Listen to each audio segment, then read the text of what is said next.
What's good, everyone? It's the one and only NY Phenom. If you guys enjoy NFL, NBA content, want to see some more gaming content soon, give this video a like, and if you're new, go and subscribe to the channel while you're at it. Now, let's get into this video. Listen, can we cut the trade talk off, man? Like, for real. Can we please stop it?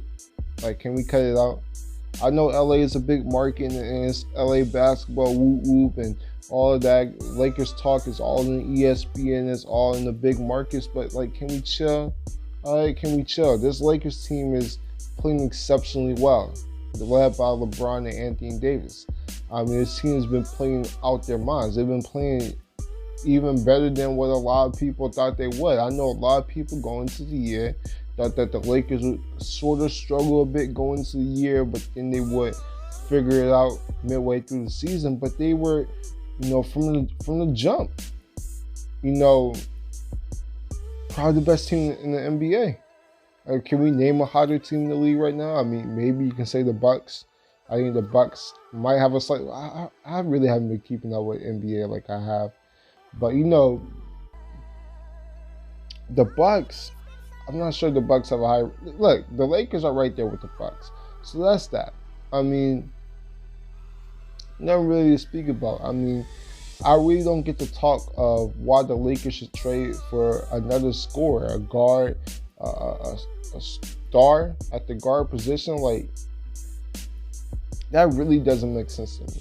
Like, I really need to know what's the reason for trying to make a move for Devin Booker or Bradley Beal or for any Zach LaVine or any of these guards that's going to come in and be a scorer. What's the point of doing that when this team they're rolling?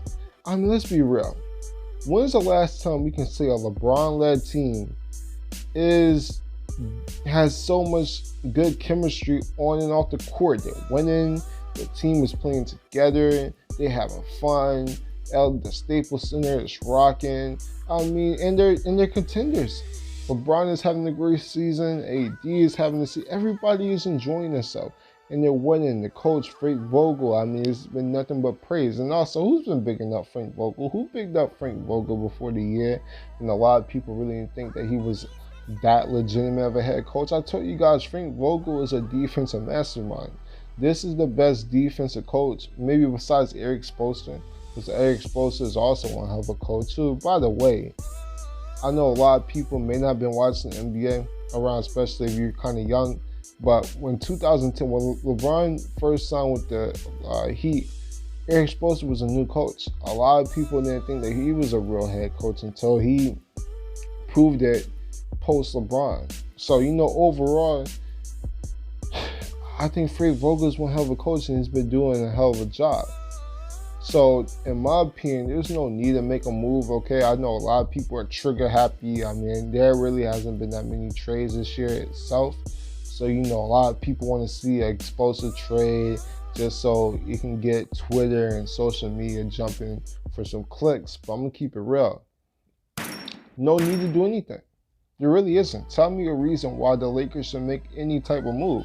Why should Rob Pelinka pull the trigger for a star when you got good guard play? This is the, I'm gonna be real. This might be a hot take because LeBron's plays for some pretty good teams, but I think overall this is the best team LeBron's been with. And I'm gonna be real, because as much love as I want to show the Heat, from 11 to 14, the depth was nothing like how it is now. We talking about the depth. Okay, we can let's put aside a top 5 to top 3 player, Anthony Davis, because Anthony Davis is that elite. Let's just talk about the depth. Avery Bradley, Danny Green, Rondo, Dwight Howard, JaVale McGee. This guy got 2 solid bigs. He got 2 bigs that can come in and make an impact whenever. A lot of teams can't say that. They got Caldwell Pope. By the way, where's the Caldwell Pope love? Because Caldwell Pope for the past 2 months just been balling out of his mind. I know when the season started, he was a meme, but where's the Pope love? I mean, like, it's just silent. I need to know where's the KCP hate, because I've been seeing him balling on both sides of the floor. Shout out to Caldwell Pope, man. Caruso, I mean, he's a meme himself, but he's balling. I mean, he just got so much depth and so much to work. Hell, I didn't even mention Kyle Kuzma. Kyle Kuzma is supposed to be a Lamar Odom on this team, and something about Kyle Kuzma, he's been in trade talks. Listen,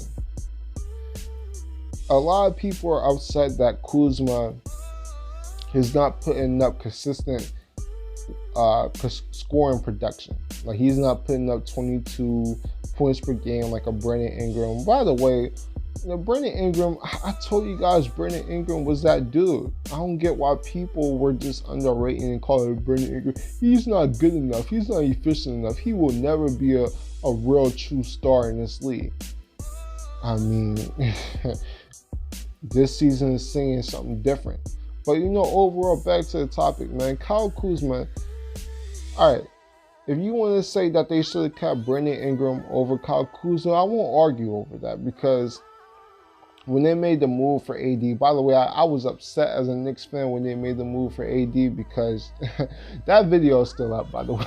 I probably should have deleted that, but I mean, I wanted AD in the Garden. But when they made the move for AD, and I found that they traded Brandon Ingram over Kuzma, it kind of made me question a bit. But I mean, I guess if you want to say the fit was better with Kuz because he was more of a willing shooter or whatever, I mean, it is what it is. But I just felt that Ingram was a better player.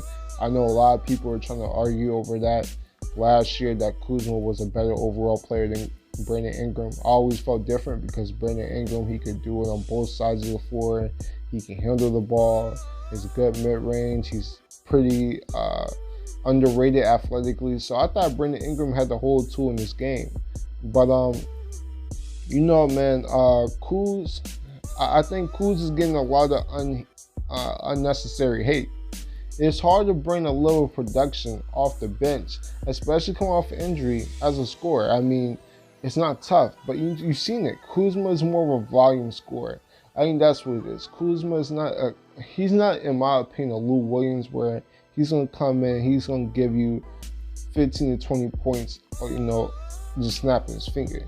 Now, if you guys want that level of production, if you want a Lou Williams on your team, or, a guard that can just come in and score the ball and give you some scoring production, why not go after Jamal Crawford? Why are you making a move for a Devin Booker? Why would you make a move for a Devin Booker, for Bradley Beal, or for Zach LaVine, where you're going to get rid of your depth players, where you're going to get rid of your defenders, your two-way studs, and Danny Green and Avery Bradley? I mean, they've been two of the underrated two-way players in the league. I mean, Avery Bradley been giving it to, he's going to give it to you on the defensive side. I mean, he's been one of the best on-ball defenders for like the past, for the past decade. I mean, since he came in the league, he's been one of the best defenders. He can give a little bit on the offensive side off the dribble or whatever. Danny Green, he's a really good spot-up shooter, but he brings the defense also. Why would you get rid of that and bring someone in like a Zach LaVine, who can score the ball, but he can't play no defense? Plus, if you get Zach LaVine, a lot of people just look at the production. Oh, he's putting out 24, 25 a game. He's going to bring that with the Lakers. No, he's not. He's not going to put out 24, 25 a game when he's going to be the third option. A lot of people don't realize that. He's not going to bring that same level of production with Bron and AD, because Bron and AD are the both primary scorers on this team. Same for Devin Booker. I love these players. Devin Booker's a stud. Zach LaVine, he got some potential to be a young star. Bradley Beal, we know what he's doing in DC. So, overall, I mean, these guys are stars, but it's not worth risking your depth two-way players. I mean, these players like Danny Green and Avery Bradley, Rondo, KCP, these guys are going to be important come playoff time. I mean, you guys can't discount two-way players and the amount of two-way players they have at that guard position. So I think the Lakers, they shouldn't move anything. I think Rob Pelinka, he's a smart GM. I mean, he's a smart basketball mind. He's gonna make the right move. He's gonna keep this team intact, and they're gonna ride it out. And it was good to hear LeBron say that he doesn't feel that he feels that this team is ready to win right now with the roster that they have. Because around this time, usually every year, LeBron, he will say some remarks talking about we're too top heavy, or I need some more talent, or I can't lead this team all 82 games, and he will make some moves by now, but it hasn't been that. So we gotta show Bron some love about that, because we talk about Lee Ji-young and all of that, but LeBron's just been playing ball. He's just been playing ball and getting things done. But overall, man, I don't think the Lakers should make a move for Bradley Beal or Devin Booker. I really don't. I mean, it might be an unpopular opinion, but I just think this team is good enough to win with the team that they have now, and they'll probably be better off without a Devin Booker, without a Bradley Beal, or Zach LaVine, because you can't keep Danny Green, Avery Bradley, KCP, and Kuzma. You can't keep all of them if you're bringing in a star like a Devin Booker or Bradley Beal or whatever, because they're going to ask for a lot, and that's going to reach that players. And then we're going to be talking about LeBron, about why he got to play 35, 36 minutes because he doesn't have a bench anymore. And then we're going to be talking about we're too top heavy, we need more depth players. I mean, there's no need to go there. There's no need to go that route. Rob Pelinka, he's a smart basketball mind. He's brought in Frank Vogel, Jason Kidd as assistant coach. He's brought the roster in that the Lakers have now. So he'll make the right decision. Overall, though, man, I like where the Lakers are at, man. We're talking about a team. Listen, we're midway through January, and the Lakers still haven't reached their 10th loss. I mean, they're under 10 losses, and we're in midway in January. And ESPN are trying to force trades for the Lakers to make, man. It's kind of ridiculous. I mean, we know about big markets like the Lakers. They always gonna get a lot of the presses, but at the end of the day, man, just chill, alright? Just chill. But that's pretty much all I really gotta say. I like where the Lakers are at, man. I'm gonna be real. Besides my Knicks, I mean, there's no other team that I like watching more than the Lakers. And I think, I beat up the Clippers before the year, and I still thought it was going to be, I still think it's going to be LA versus LA come Western Conference time. And I'm not saying that the Lakers are better than the Clippers, because the two instances that we've seen the Clippers play the Lakers have won. However, I mean, I think it's 50-50.